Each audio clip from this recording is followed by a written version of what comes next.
ये कहानी है दो दोस्तों की जो कि एक छोटे से गांव में रहते थे। एक बार वो दोनों किसी काम से शहर गए और वापस अपने गांव लौट रहे थे। उनके गांव तक पहुंचने के लिए उनको एक घने जंगल से होकर के गुजरना था और जब वो उस जंगल से गुजर रहे थे तो एक दोस्त को प्यास लगी और वो पानी ढूंढने के लिए रास्ता भटक गए। थोड़ी ही देर बाद शाम हो गई और रात होने ही वाली थी। तो उन दोनों की नजर एक गुफा पे पड़ी जो कि पेड़ों से घिरी हुई थी चारों तरफ से। तो उन्होंने सोचा कि यही जगह ठीक है रात बिताने के लिए। तो दोनों ने कुछ लकड़ियां इकट्ठी करी, उस गुफा के अंदर गए और आग जला करके वहां पे बैठ गए। रात का वक्त था, गुफा के अंदर आग जल रही थी, बाहर बिल्कुल अंधेरा था और कुछ जानवरों की आवाजें आ रही थी। तो उन दोनों में से जो एक दोस्त था वो अंदर ही अंदर डरने लगा, क्योंकि उसने भूत प्रेतों की बहुत कहानियां सुनी थी कि रात के वक्त जंगल में कुछ भयानक आत्माएं भटकती हैं और अगर उनको कोई ऐसा भटका हुआ आदमी मिल जाए तो उसको नहीं छोड़ती। तो जब उसने भूत प्रेतों की बात अपने दोस्त से करी तो उसके दोस्त ने हंसते हुए उससे पूछा कि क्या कभी तूने किसी भूत को देखा है? तो उसने कहा नहीं, मैंने तो नहीं देखा, लेकिन मेरे कुछ जान पहचान के लोग हैं जिन्होंने देखा है। तो उसके दोस्त ने उसको समझाने की बहुत कोशिश करी कि यार ऐसी सुनी सुनाई बातों पर विश्वास नहीं करते हैं, अब तू सो जा और मुझे भी सोने दे, मुझे नींद आ रही है। और इतना कह करके उसका दोस्त वहीं पर लेट गया और थोड़ी देर में सो गया।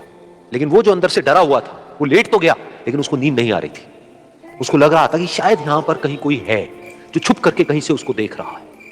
उस आग की वजह से कुछ परछाइयां बन रही थी वहां पर पत्थरों पर, तो उन परछाइयों को देख करके भी वो डर रहा था। फिर कुछ घंटे तक ऐसे ही चलता रहा। फिर उसके बाद में क्योंकि वो थका हुआ था तो उसको नींद आ गई। लेकिन नींद आने के कुछ देर बाद ही उसको एक सपना आया।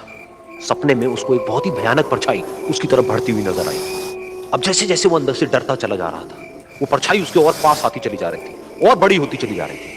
और उस परछाई में एक हाथ उसको नजर आया जिसके बड़े बड़े नाखून थे, और वो हाथ उसकी तरफ बढ़ता चला गया और उसके गले तक पहुंचने ही वाला था कि तभी वो डर करके एकदम से उठा। फिर उसने अपने दोस्त की तरफ देखा जो कि सो रहा था, उसको पकड़ करके जोर से उठाया। फिर उसने अपने दोस्त को बताया कि उसके साथ में क्या हुआ। तो उसका दोस्त फिर हंसने लगा। फिर उसके दोस्त ने उसको कहा, अब अगर दोबारा से तुझे वो परछाई दिखे तो तू वही कहियो जो मैं तुझे कह रहा हूं कहने के लिए। फिर देखते हैं वो परछाई तेरा क्या करती है। तुझे अपने अंदर ही अंदर बोलना है, मैं तुझसे नहीं डरता, सामने आ। तो उसके दोस्त ने वैसा ही किया। थोड़ी देर बाद दोबारा से उसको सपने में वही परछाई नजर आई और वो परछाई धीरे धीरे उसकी तरफ बढ़ने लगी। लेकिन इस बार वो उस परछाई से डरा नहीं, बल्कि अपनी पूरी हिम्मत जुटा करके उसने वही कहा, मैं तुझसे नहीं डरता, सामने आ।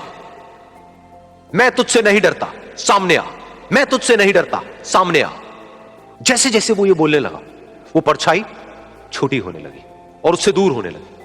वो बोलता रहा, वो परछाई छोटी होती रही और धीरे धीरे वो परछाई दिखनी बंद हो गई। बिल्कुल ऐसा ही हमारी जिंदगी में भी होता है। हमारे अंदर जितने भी डर है, उससे हम जितना डरते हैं हम उतना ही छोटे होते चले जाते हैं और वो डर उतने ही बड़े होते चले जाते हैं। लेकिन अगर हम अपने अंदर के डरों से नहीं डरते हैं और उसका सामना करते हैं तो दुनिया का ऐसा कोई भी डर नहीं है जो कि हमें डरा पाए।